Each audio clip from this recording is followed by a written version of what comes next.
Tennessee, their state just passed a law saying that they are going to allow teachers Yes. to arm themselves. Yep. Yep. And I got a clip here. I can tell this clip is going to change my mind. I know.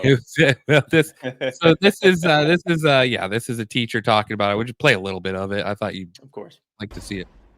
This is irresponsible. The public school teachers don't even want the bill. First of all, that baby cannot be comfortable right now. They're not even asking you for this. We just passed legislation to have SROs in every school. Can we see if that works yet? No, it doesn't work. I'm upset, not because I don't like you all individually, because I'm mad because this bill puts my child at risk. And all the mothers out here that just got put out, they're saying their children at risk. Look at that gallery. They're asking you not to do this. Okay. So, but that baby is not okay. He's like, what is going on? Why? What is happening? It's well, we'll talk about CPS later on, but maybe. Was that a child that was sorry, we need your kid? Senator Lamar has some words she'd like to give. Well, I can guarantee you, your child briefly, if she was freaking out for gun rights, there might be a knock on the door for her kid. So it's definitely a politicized weapon now. What's your initial reaction when you see someone talking like that? First of all, I was also worried for the baby. The baby seemed concerned, and let's make sure the kid's okay. That's really my thing. You're bouncing a lot. There's a lot happening. You're screaming. Like the kid he looks hungry. Make sure the kids. Hungry. The baby looks hungry. The baby looks like the baby. So that my first immediate concern is for the baby. But that aside, so the two main points: the teachers don't want this. Okay, no one is making the teachers have guns. It's saying that the teacher can be armed if he or she so chooses. So that's the first thing. The second thing is she said SROs, school resource officers. Why don't we try that? We have done school resource officers since 1990. They don't work. They've stopped exactly 0 school shootings. There has been an increase in both violent crimes and property crimes and drug crimes in schools since SROs were introduced. The thing that we've done with schools since 1990 with the passage of the Crime Control Act, which included provisions from the Gun-Free Zones Act, which federally banned the carry of guns in school. What we saw there was that they basically told every peaceful, law-abiding adult, you can't have a gun in here. And then which tells every non-peaceful, non-law-abiding person, if you come here with a gun, you're the only one that's going to have a gun. And then the other thing that they did was they introduced over-policing. They brought cops in. They're not security guards. They're cops. And cops are hammers that think every problem is a nail. And so they're waiting to nail your students, your kids, while they're in school. So in other words, we disarmed law-abiding people, and then we introduced over-policing. In other words, we turned our government-run schools into little versions of the inner city.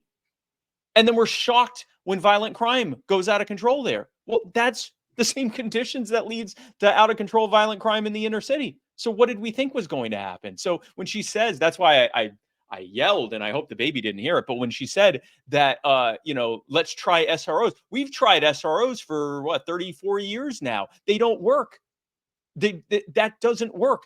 SROs are cops. They run away because who wants to take on a shooter? No one actually wants to take on a shooter. Yeah, look at Texas. There's perfect evidence. Well, exactly. Look at Uvalde. Look at, and we brought David and I agree 100% on this that SROs are not the answer. SROs usually, David, when he talks with people that are like pro-gun, they'll say, we need to bring these cops into school. No, the hell we don't. That's not the answer. We do not need more cops in school. What we need is that the people who can't run away, the teachers, the faculty, possibly even some of the adult students who can't run away and are going to be the targets, they need to be able to be armed so that they can actually defend themselves. If everyone could run away like the SROs can, then we wouldn't have a problem, but that's not the case. So let's instead actually allow them to be able to defend themselves. And, that's what works.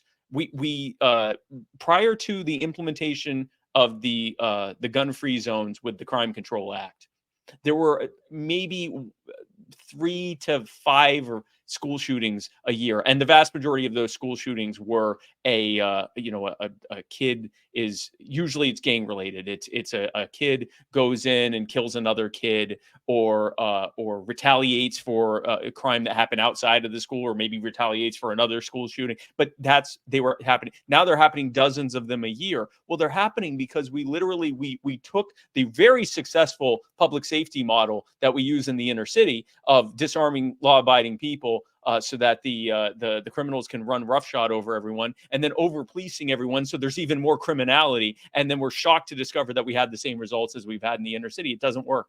Arm people who are peaceful and law-abiding.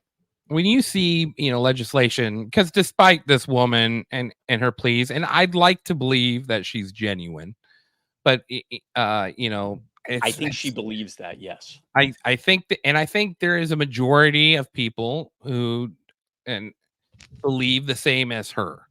Obviously, by the gallery, how full it was, and all the people protesting, and all the teachers saying they'd rather just lock their doors, which blows my mind. But that's something else. When it comes to debating an emotion, it feels like a losing fight. Like it's hard to be reasonable with someone when they're emotional. But what do you do when you're having these discussions with people to calm them down and let them think logically with the facts? well, I tell them to calm down. I tell them it's all in their head.